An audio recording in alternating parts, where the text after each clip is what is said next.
So go. This is a poem I wrote entitled Rest in Peace, Marcus Johnson. I swear I'd be so gone I can hardly ever feel pain. The hangover's always better than not waking up shame. So gone I stay because I can't picture life any other way but in a daze, a foggy haze. Maybe when we were young, someone should have been there to show us how to let it all out. Maybe I should have learned that before this bottle ran out. And society always seems to be the one to blame. Why my mama gotta cry for their mistakes, or more like their profit, because now I'm a cliche, but they're selling product? What's money without value? I swear having money makes nothing easy like it's supposed to. Well, except the bills, but then friends start acting strange, and people you never spoke to all of a sudden know your name.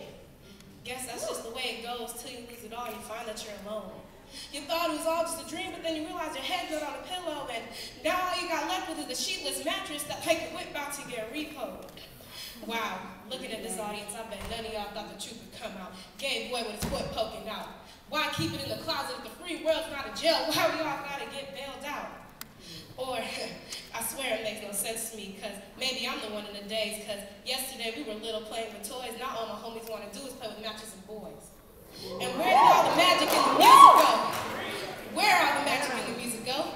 All I hear is Gucci Mane and Wayne on my stereo. But what happened to the soul, Anthony Hammond, Tamil, where'd you go? Guess the temptations, balance the temptation, because money will destroy anything creative.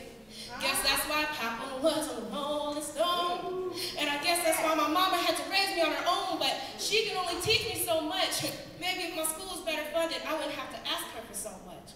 And maybe I would understand why things are so flawed. But for some reason, I feel like this is how they want it to be. Keep us young and dumb so we don't have to worry about questioning. But the system's so flawed, blind eyes could tell us what they see is wrong. With no braille, and I'm sorry my thought had to run so long, but this is just my experiences from a loss of a friend.